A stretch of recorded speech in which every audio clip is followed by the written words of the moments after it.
Hello and welcome to Trucks. On tonight's show, Tim's having lots of fun with a big 44-tonner, the ERF ECT. Also, Brian will be putting the taxi drivers to the test with a minibus, and of course we'll be dealing with all your burning issues in Truckers' Gripes. But first, we're doing a spot of off-roading as we're looking at the world of plant hire machinery, or more specifically, the transport of plant hire machinery. Basically, how you get something like this to the place it needs to go. Simple, just use a big rig. We're here at Kale Plant Hire, a company that specialises in the hire of heavy plant equipment. Everyone from councils to contractors hire plant equipment from this company, and it's a big job to keep it all maintained and in working order. With around 150 different pieces of equipment ranging from 3 tonne to 40 tonnes, it's often a challenge to get the right piece of kit to its destination. But that's where the Scania 8-wheeled rigid-bodied transporter comes in. Now, talk to me more about the company. I've got Steve Thomas, who's the Managing Director. Hi Steve, good to see you. Right. But tell us, how long has the company been going now? Next year we celebrate our 30th year in business, and the business was started by my mother and father.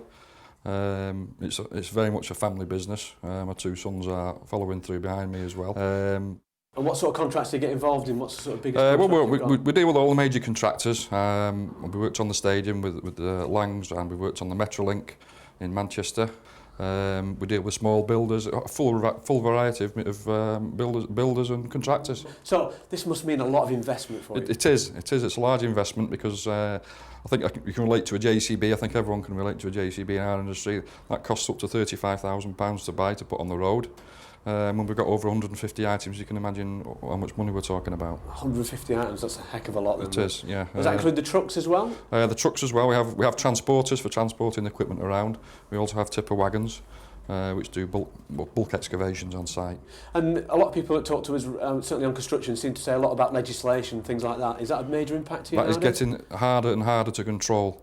All our operators have to be trained by the CITB, the Construction Industry Training Board, because they're not accepted on site without a card. They all get an individual card, like a credit card, with their photograph on it, and it tells them what items of equipment they can operate. And tell me, to hire one, because of plant machinery, how much does it cost? What sort of levels are we talking about? A JCB can, with an operator, can go out anything between £15 and £18 an hour.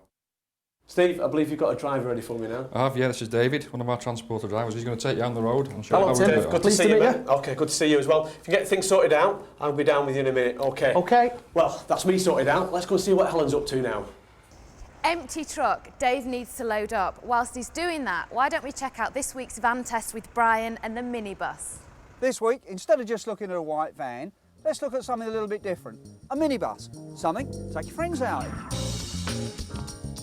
Now, looking at this particular vehicle, aesthetically, it's very pleasing. It's not just a van, you've got plenty of comfort in here. Nice bit of trim, windows all round. It does look nice, it's quiet, and it's the sort of thing you can use on a daily basis.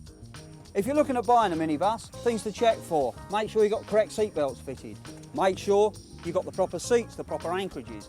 Secondly, you'll notice in this height, it's not very high, and if you're not careful, you're going to brain yourself on it, so be careful.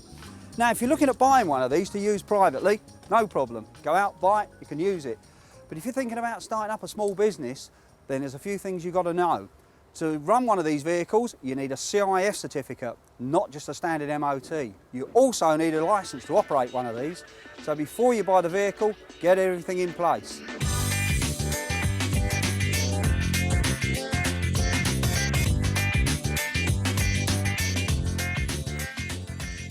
Now, this particular minibus has got a 2.5 turbo diesel engine in it, so it should give us a fair bit of grunt.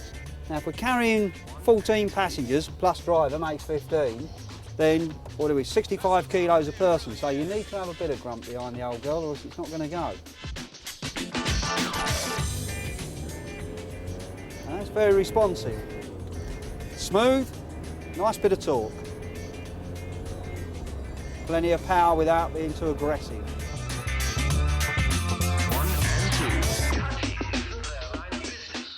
As you'd expect from the Transit, everything feels nice, the gearbox is nice. Lovely comfortable position as well, nice to drive, nice armrest, keeps you nice and cosy. You do feel like a nice long journey down to the seaside wouldn't go amiss. There's a lot better soundproofing on the minibus than there is in the van, so conversations and the radio can be heard a lot better, and you get a nice quiet ride. There's no drumming noise on it, so it does make you feel more relaxed. Also, you can hear all the old rugby songs that are being sung when you're on the way back from the rugby match. Being a Ford Transit's not a problem. 10,000 miles for a normal service, 20,000 miles for a major service, so you're on the road more than you're off the road. And if you're running a van like this, a minibus, it's going to do a lot of miles, so you want the best out of it. Now, fuel economy figures on this, you've got to remember, take them with a pinch of salt, because fully loaded on one of these, you're probably not going to do much over 20 mpg. You can also get it fitted, if you wish, with air conditioning. Now, the air conditioning at the moment that they do fit is only fitted in the front of the vehicle, but plenty of space, so those in the back shouldn't fry for too long. You can get these Transits in a 2.5 turbo diesel version or a 2.5 normally aspirated. Now, you've got to remember, being a minibus, that these do rate in at 3.8 tonne and not 3.5 tonne. So you need a bit more power just to pull that extra weight along when you're fully loaded, passengers and luggage. Now, the thing is with these, you can get some good deals on these minibuses, but remember to go to a specialist, not just your van man, but a specialist dealer in minibuses. See what deals you can get. There's plenty out there for you. Well done, Brian. As you can see now, we've got all the machinery on the truck. And this must be Dave, who's going to drive the truck. Hiya, Dave. Hiya, Helen. Tell us, Tim. Dave. Hiya, mate. All right, good to see you. Yeah, Tell us, what problems do you have when you're loading something like this? We don't really have any problems loading it. It's quite awkward to load. We drop the ramps down, we track the bigger machine on first, we put the buckets at the front, and then we bring the little machine up behind it. We curl all the arms down, make sure all the buckets are secure, and that's it. And how come, do you never put the little one at the front and the one at the back? No, it makes it a little bit too heavy on the back axles. We like to keep the 13-tonner kind of central. All right, brilliant, mate. So is it all secure now then? We're all secure? So it's time to get to our first destination then? I'm afraid not. Why? It's Tim and I today, boys Why? only. Unlucky, Brumby. Oh, what a shame. He gets to have all Dave the and I fun. are going off, and take it from me, I won't be missing you. I bet you won't Let's either. go. See you, Helen. Bye.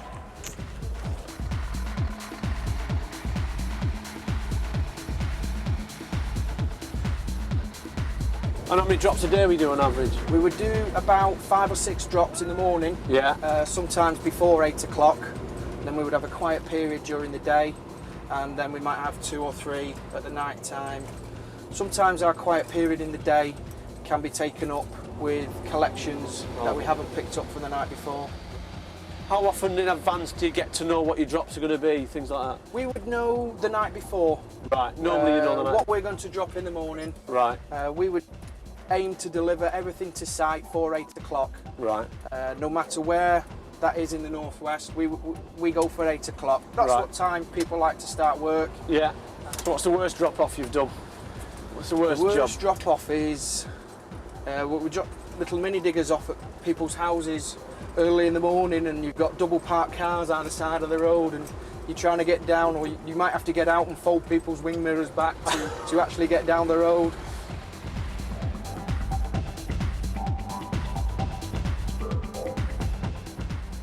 What's important to you when you're looking at a vehicle? I would say the layout, Yeah. how easy it is to drive. I mean, you know, when you go to work for a day, you're working for 9 or 10 hours, you're actually physically driving. Yeah. And when you get out of your vehicle at the end of the day, you don't want. It's nice to feel relaxed. Yeah. So you don't feel like you've done a full day's work having driven a Scania. Yeah, that's It's it. very relaxing. Steve Thomas says you don't do a full day's work anyway. Yeah, I bet he does.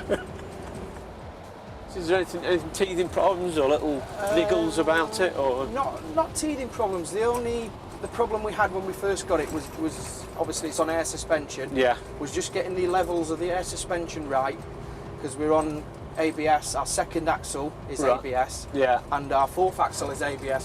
So just getting the balance of the air suspension right. Yeah. So the ABS actually kicked in before the other wheels locked up. Right, yeah. That So was, it's just set up, it was really just set getting up more just than... getting the vehicle set up, correct.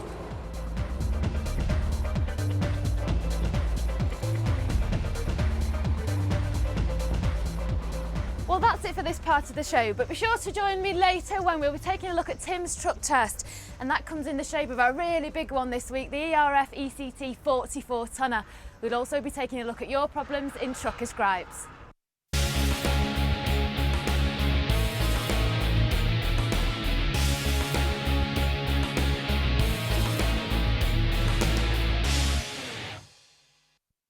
Hello and welcome back to Trucks.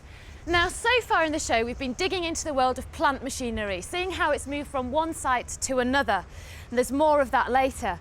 But now it's time for Tim's truck test, and that comes in the shape of the ERF ECT 44 tonner. Tonight we're testing a vehicle that for more than one reason has caused quite a stir in the industry. In fact, I think it's fair to say that the company has caused quite a stir. For over the last few years, it's changed hands on more than one occasion. ERF has a long and proud tradition of British-built trucks, and the ECT departs from the norm. It's not built in the UK, and it's not a plastic cab. But once you get over these issues, and I admit it will be difficult for dyed-in-the-wool ERF users to get over it, but there are lots of positives also. But in the cold light of day, how does this vehicle stack up against the rest? Or is it, like some are suggesting, just an MAN in disguise?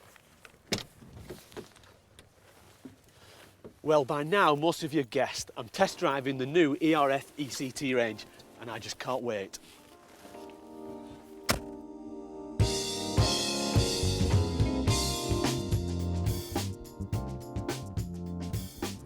Well, here we are inside the ECT, and I must admit, I do like it.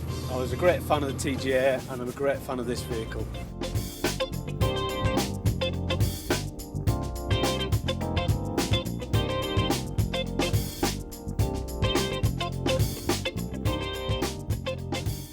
I've got a lovely driving position. I've got a fantastic view in front of me. I've seen some deep screens in my life, but this must be one of the deepest of the lot. So I like a nice, bright, airy, cheerful cab, and this is certainly it. The cab interior is very nice. It is not like you expect from an ERF. This is very much influenced by MAN. Having said that, you can't have everything in life, but it's a step up, certainly for an ERF user. This is a step up in the right direction.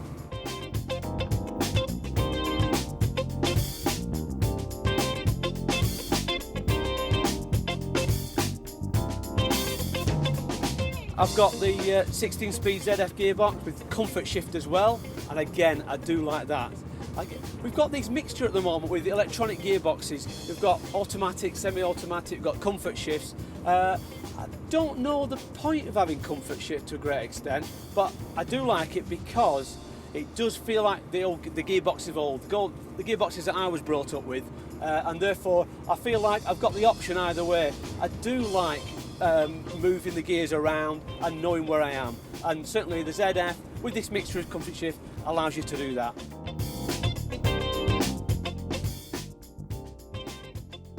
One of the things I have noticed, the noise, really there's not much of it, and the noise that it is, it feels like the engine's quite a bit of a growler, which is unusual with Euro 3 engines because they sound a bit, and this is like all Euro 3 engines, a bit tinny if you like, or a bit wispy, a bit like sewing machines more than anything else.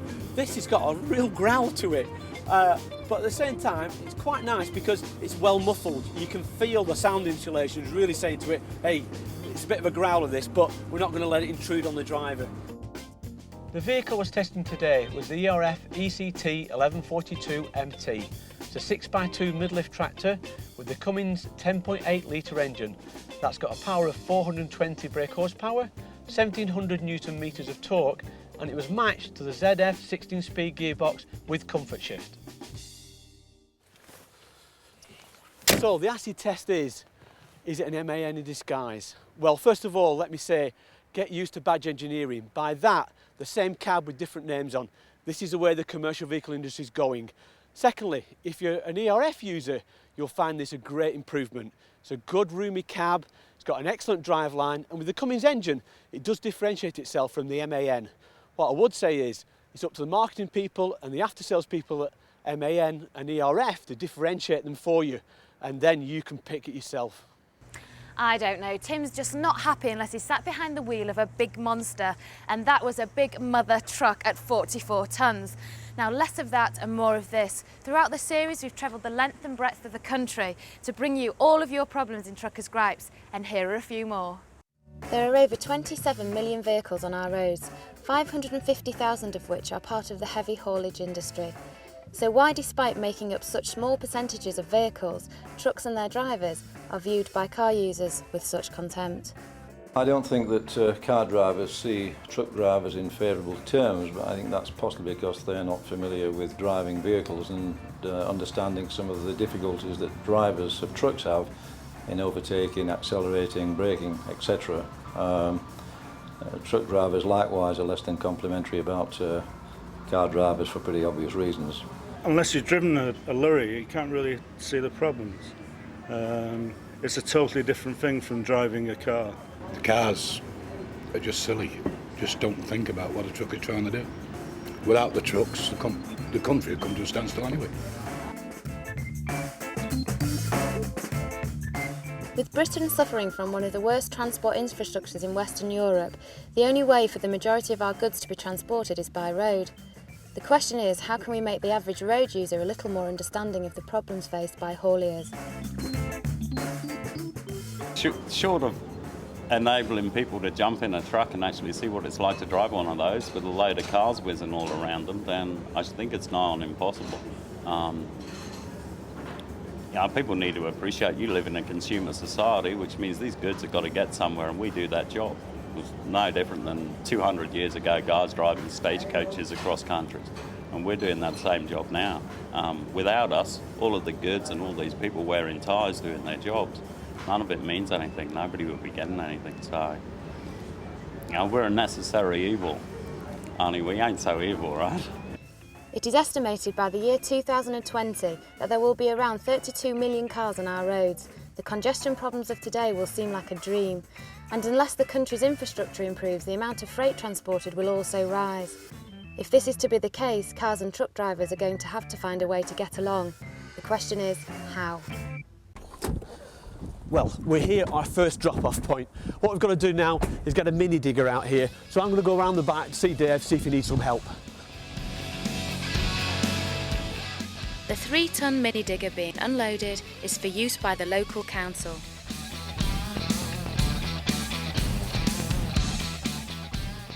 This proves to be a simple job for Dave, and it isn't long before Tim and Dave are back on the road.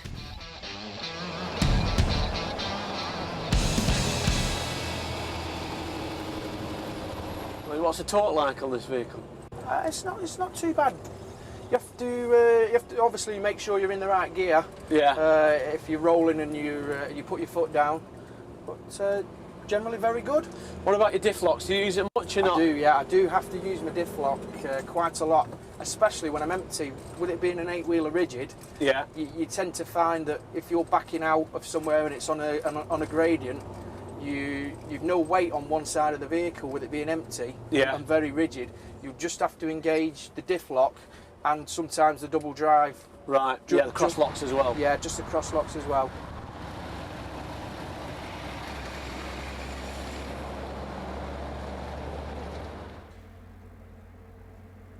Whilst Tim's away, I'm going to get down and play. And my little playmate for today is Pete. He's going to take me through the operation of this big JCB, and I'm really looking forward to it. Now, where do we start? Stabilise this first, Helen. Yeah, so that takes us up, off the floor, and back down again, yes. Yeah? And then it's these two levers. And what does this right-hand lever do? That's for opening and closing your bucket, Yeah. and lowering and raising the boom off the floor. So quite important then, Yes. really, scooping everything up. And what does this one do? This is for moving the arm to the left and to the right, Right. and for bringing the arm in and back out. Okay, that's great. So shall I have a go then? Are we confident? I'm feeling very confident and I'm raring to go, and Tim's not here to watch me, so shall we get playing?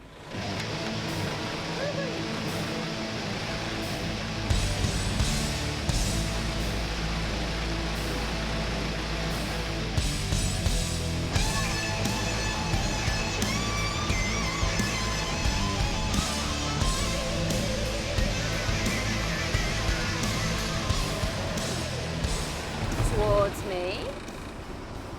End of manoeuvre, engine off, and that's it, as simple as that. Lots of fun.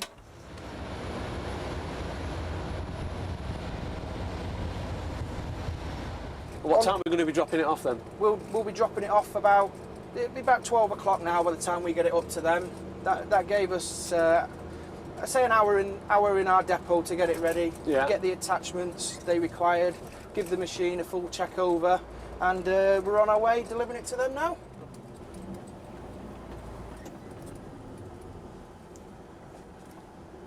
So here we are at the second location. What we've got to do is drop up a Komatsu excavator. Dave, what are we going to be doing now? We're going to take the chains off it and run it off the back with the buckets, and it'll be ready for work. Okay, it's getting a bit cold out there. Maybe you better start off and I'll stay inside a bit, I think.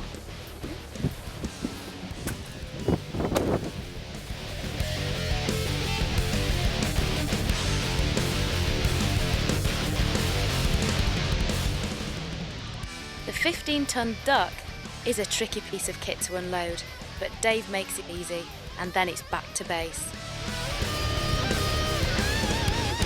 Helen, what have you been up to while I've been away? Well, I've been having lots of fun, let me tell you, and this is a bit of a clue. Well, I must admit, it does suit you. Yeah, right. Well, fortunately, because it's the end of the show, this is coming off in a minute. But you be sure to join us next week when Tim will be putting the Va-Va-Voom into the Volvo F8. And Brian will be up to his usual tricks, and we'll also look at your top 10 most hated truckers' gripes. So until then, Goodbye.